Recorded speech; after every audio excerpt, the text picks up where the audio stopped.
Então, essa ausência de autonomia, a menina, o moço, o rapaz, chega no ensino médio com essas deficiências básicas. Isso significa dizer que é um processo de ausência de autonomia. Sim, e muitas vezes essa ideia que nós temos de currículo instrucionista, ela parte de práticas, como você falou, no início do ano, lá na jornada pedagógica, muitos professores ainda pegam lá o sumário do livro didático e constrói todo o seu planejamento utilizando, pasmem, o sumário de um livro didático. Essa é a ideia de pensar currículo para a educação brasileira. Eu estou falando, claro, da regra, salvo as exceções. E também, quando se pensa currículo, muitas vezes esse chão da escola, essa unidade escolar, que forma uma comunidade escolar, ela não participa diretamente da organização desse currículo. E é um equívoco quando isso não acontece. E onde é produzido, é pensado muitas vezes esse currículo? Nas áreas de governança, por exemplo, a Secretaria de Educação. A Secretaria de Educação de muitos municípios organizam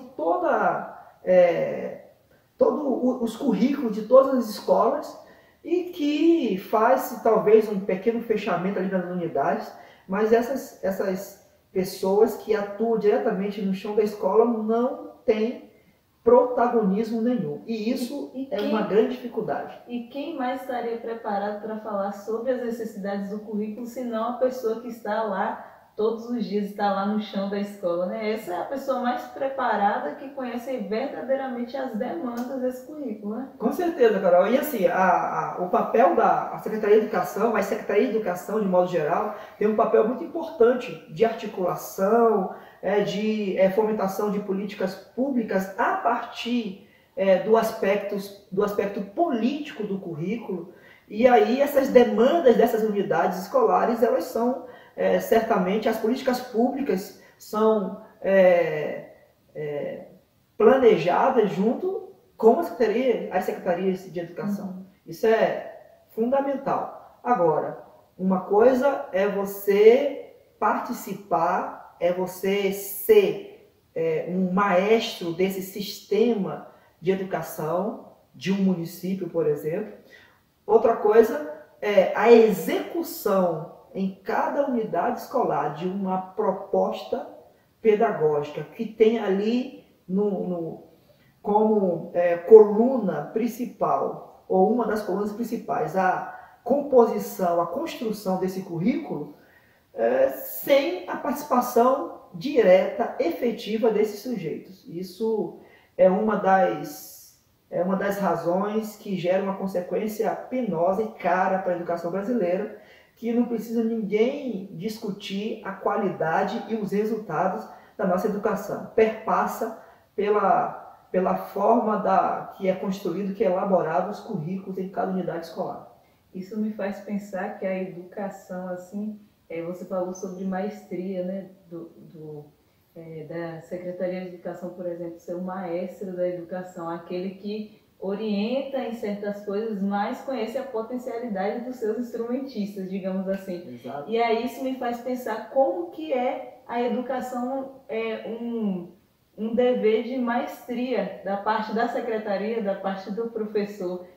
O professor, a secretaria é como um maestro mesmo, para que haja esse desenvolvimento de autonomia dos estudantes, o professor ele tem que ter essa maestria e dar uma certa liberdade, dar liberdade, na verdade, para os seus estudantes, e a secretaria, ela precisa também desenvolver essa maestria e dar essa liberdade para os professores para que haja espaço para essa autonomia, né? Então, isso me faz muito pensar como a educação ela deve funcionar nesse movimento para que essa autonomia realmente seja desenvolvida.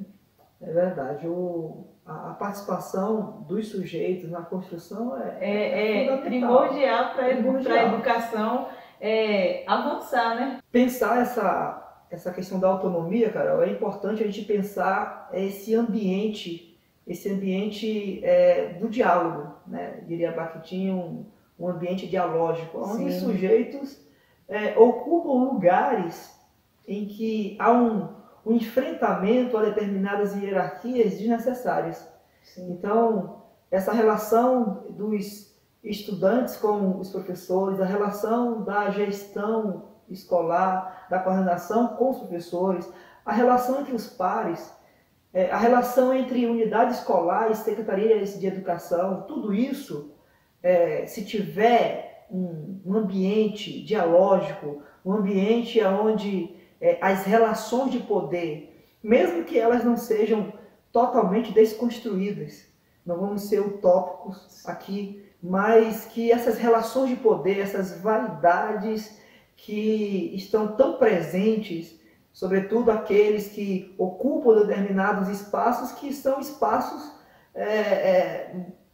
todos eles são espaços que têm tempo determinado, ninguém é eterno. Então, nós precisamos entender que professores, coordenadores, diretores, secretários e secretárias de educação, gestores municipais, essa ponta da lança, quando chega no Estado, chega na esfera federal, eles têm uma participação, mas essa relação mais cotidiana, essa relação mais do dia a dia mesmo, acontece nesse ambiente da escola e suas relações com essas representações de poder direto, e que tem que ser uma representação de poder saudável para que a educação de fato venha a acontecer.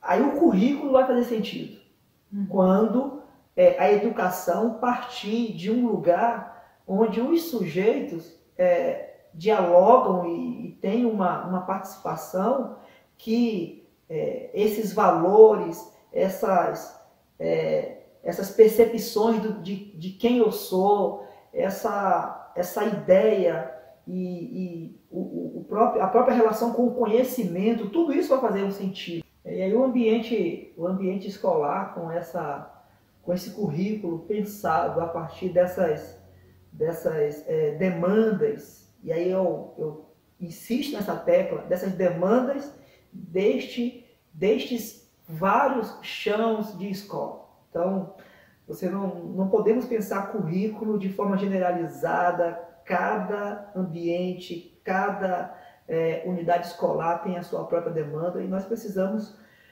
compreender e trazer esses professores, essas professoras, esses diretores, coordenadores, os pais, os estudantes, todos nós temos que participar diretamente dessa construção desse currículo. Aí sim, certamente com esses sujeitos, inclusive se sentindo partícipe da construção, da elaboração do currículo, o resultado terá com certeza um diferencial. Né? Temos várias experiências, Carol, pelo Brasil afora, os colegas as pessoas que estão nos ouvindo sabem disso, nós temos várias experiências Brasil afora, o nosso próprio ambiente aqui, de um município pequeno do extremo sul da Bahia, Alcobaça, nós temos experiências de autonomias aqui, que não é uma autonomia porque é de tal lugar, não, é autonomia que está constituída na legislação maior da educação brasileira. Então, essas autonomias que nós estamos falando e que nós estamos vivenciando, não é uma invenção, nós não estamos criando roda aqui. É uma autonomia que toda unidade escolar no Brasil tem quando tem consciência do ordenamento jurídico que dá base aí para a educação. Nós estamos fazendo, obviamente, referência à Lei de Diretrizes e Bases, sobretudo a LDB que está em vigor, 9394/96, que dá todas as condições desses sujeitos, desses ambientes, assumirem suas autonomias. E é isso, gente. Eu acho que o que a gente gostaria de falar Claro, não cabe nesse vídeo, não cabe em um só vídeo, então a gente vai ter sempre outras oportunidades de dividir as nossas conversas aqui, né, com vocês, mas nós queremos trazer essa questão do currículo para que você possa pensar. Eu acho que esse é o momento de se pensar. Todo momento de crise é um momento que exige que a gente pare para pensar em algumas coisas, e a crise pode ser uma oportunidade de mudanças acontecerem. A crise pode ser uma oportunidade de revoluções aqui dentro de nós e fora, consequentemente, acontecer. Então a gente está passando por esse momento de crise e eu e o professor Benedito, nós convidamos você a repensar, a reutilizar esse momento de crise, trazer os bônus que são possíveis, né? E não se desesperar. Eu acho que o começo é, como o Bené colocou aqui, ter coragem de assumir a autonomia. E o que nós esperamos também é que nesse retorno que vai acontecer, que você pense currículo muito mais naquilo que os estudantes podem desenvolver enquanto autonomia, enquanto criticidade, do que aquela quantidade enorme de conteúdos que vão estar lá esperando